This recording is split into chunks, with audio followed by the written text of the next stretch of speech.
Hello, my name is Mataya Rentzsch. I work for my church as a sound engineer, also known as an audio technician or audio tech for short. This means I have control over the way the band sounds to the audience. I have to be able to know how to blend the instruments together and make sure they don't overpower the vocalists. This is the school auditorium where I do sound production.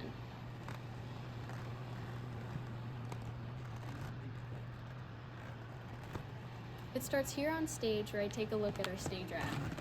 Here I have to make sure all the cables are running to the right spots, whether it's XLR, BNC, PowerCon, or Ethernet cables.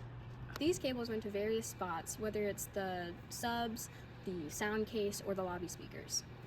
This is so I can get input from the microphones and the instruments, and thus a lot of output sending to the speakers and the PA system. I'm here at the back of the auditorium, also known as the front of house.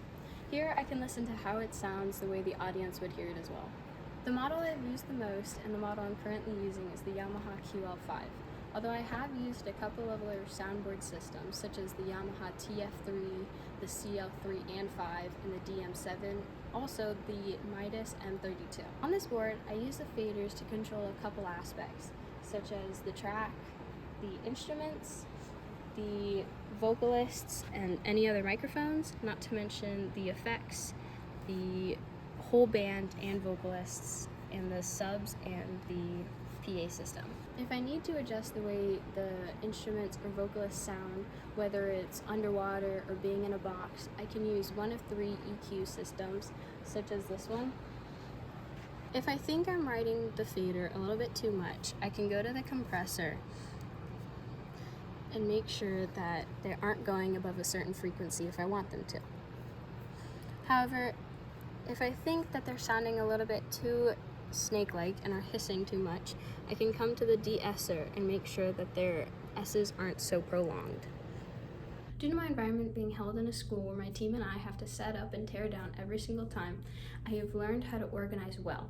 Whether it's cable management, making sure all the extra devices are put away, or even gaff taping cables down so individuals don't trip over it. Not to mention, I have learned to be able to be flexible and adaptable no matter the issue. Nothing is going to go perfectly, and because of that, I am able to adjust around issues until I ultimately fix the problem itself. Not to mention, I'm also able to learn boards that I've never seen or heard of before quickly, so I don't hinder any rehearsal time. Additionally, I'm good at problem solving, where I can easily figure out what the issue is and apply an efficient and effective solution to it. There have been many times I used these skills and others in the real world. One example, I was placed as an audio tech for a middle school summer camp. I was being introduced to a new board on the spot in a new environment with people I didn't always work with. Although with a little help, I was able to get back on my feet and adapt to the issues at hand to find a proper solution to make sure sound ran well.